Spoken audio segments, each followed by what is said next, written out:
નમસ્કાર મિત્રો, ગુજરાત રાજ્ય સરકારના સેવા માટે નિવૃત્ત થનારા સરકારી કર્મચારી નિવૃત્ત કર્મચારી મિત્રોનું હું તહે દિલથી આજના વિડીયોમાં સ્વાગત કરું છું. મિત્રો, ગુજરાત બિગ બ્રેકિંગ ન્યૂઝ ટુડેમાં 2016 પહેલાંના અને પછીના પેન્શનોને પેન્શનમાં હવે કોઈ ભેદભાવ નહીં થાય, પેન્શનને સમાન મળશે. સરકારનો મોટો નિર્ણય લીધો છે. ગુજરાત રાજ્યના પેન્શનધારક માટે અતિ મહત્ત્વના સમાચાર આજના વિડીયોમાં લઈને આવ્યો છું.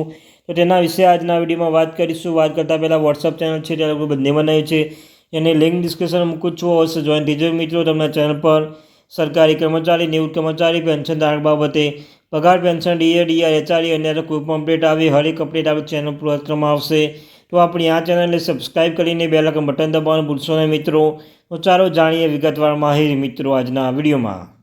તો સૌપ્રથમ પેન્શનના તાજા સમાચારમાં મિત્રો, વિડીયો શરૂ કર્યા પહેલાં જો તમે પેન્શનધારક સરકારી કર્મચારી છો અને તમારા પેડ સબસ્ક્રિપ્શન એટલે મિત્રો આ ચેનલ પર પેડ સબસ્ક્રિપ્શન તમને મળશે ઓનલી ₹29 છે. તો તમે કોઈ પ્રશ્ન હો તમે તે પેડ સબસ્ક્રિપ્શન લઈ શકો છો તમારી ઈચ્છા મુજબ.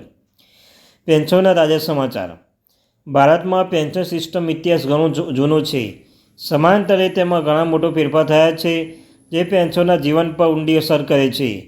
ખાસ કરીને 1986, 96, 2006 અને 2016 પહેલાંના અને પછી પેન્શન યોજનાના ઘણો સુધારો અને ફેરફાર કરવામાં આવ્યો છે. આ ફેરફાર ઉદ્દેશ્ય પેન્શનને વધુ સારી નાણાકીય સુરક્ષા આપવાનો હતો. અને મિત્રો, આ ફેરફાર ઉદ્દેશ્ય પેન્શન આપવાનો હતો, પરંતુ આ સુધારો કેટલીક વાર મૂંઝવણ પર ઊભી કરે છે. મિત્રો, આ લેખમાં આપણે વિગતવાર જાણીશું કે 1986, 96, 6 અને 2016 પહેલાંના અને પછીના પેન્શન યોજના શું ફેરફાર થયા છે. અમે પણ સમજીશું કે આ ફેરફાર પેન્શન માટે શું અસર કરે છે. જો તમે અથવા તમારા પરિવારના કોઈ સભ્ય સરકારી કર્મચારી યોજનાનો લાભાર્થી છો તો તમારા માટે આ માહિતી ખૂબ જ મહત્વપૂર્ણ સાબિત થઈ શકે છે. ભારતના સરકારી કર્મચારીઓના માટે પેન્શન સિસ્ટમ તેમની સેવા પછી નાણાકીય સુરક્ષા પ્રદાન કરવાનો હેતુથી લાગુ કરવામાં આવી હતી. આ સિસ્ટમ મુખ્યત્વે જૂની પેન્શન યોજના UPS અને નવી પેન્શન યોજના NPS પર આધારિત છે. તેથી વધુ અસરકારક પારદર્શક બનાવવા માટે સરકાર સમાંતર સુધારો કર્યો છે. મિત્રો, 1986 પહેલાંની પેન્શન સિસ્ટમ.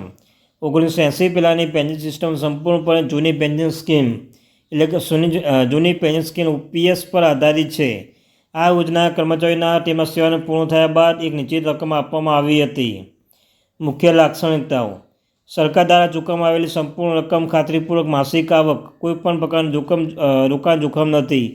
જો કે આ સમયે યોજનાના પારદર્શિતાનો અભાવ હતો અને કર્મચારીઓના તેમની પેન્શનની રકમ વિશે સ્પષ્ટ માહિતી મળી ન હતી. 1986 અને 97 પ્રથમ મુખ્ય સુધારો.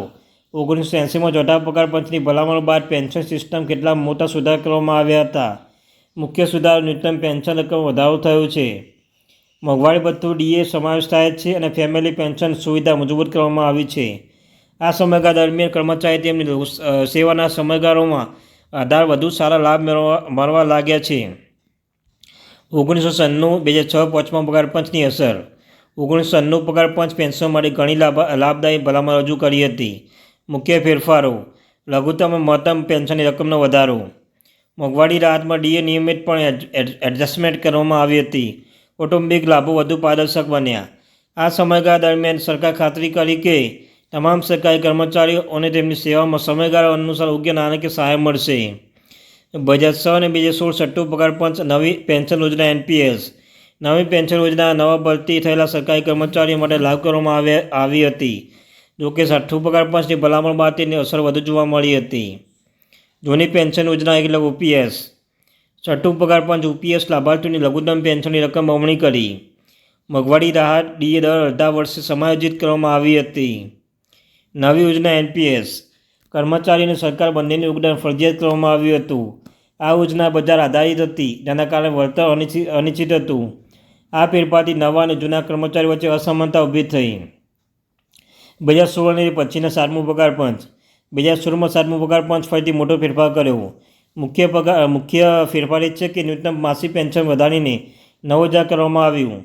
દર 6 મહિને મોંઘવારી રાહતમાં DAને સમાયોજિત કરવાની જોગવાઈ કરી. UPS લાભાર્થીઓ વધુ સ્થિરતા અને આનંદ માણે, જ્યારે NPSમાં લાભાર્થી બજારના જોખમો સંપર્ક રહ્યા. આ ફેરફારની અસર. તમામ યોજનાનો સુધારો સૌથી મોટો અસર હતી કે જૂની કર્મચારીને વધુ નાણાકીય સ્થિરતા આનંદ માણ્યો. નવા કર્મચારી રોકાણ જોખમ લીધું અને NPS લાભાર્થી વચ્ચે અસમાનતા વધી. ભારત સરકારની પેન્શન સિસ્ટમ વધુ અસરકારક બનાવવા માટે સમય સમય બદલાતી રહી છે. જો આ ફેરફાર નવા અને જૂના કર્મચારીઓ વચ્ચે ભારે અંતર ઊભું કર્યું છે. જો તમે સરકારી કર્મચારી હો અથવા તમારા પરિવારની સરકારી કર્મચારીઓ, તો સમજવું જરૂરી છે કે તમારા સેવાનો સમયગાળો કયા સમયગાળા પર હેઠળ આવે છે, જેથી તમે તમારા અધિકાર અને લાભોને વધુ સારી રીતે સમજી શકો છો મિત્રો. તો thank you very much watching video. જય હિન્દ, જય ભારત. મળીશું એક નવા વિડીયો સાથે.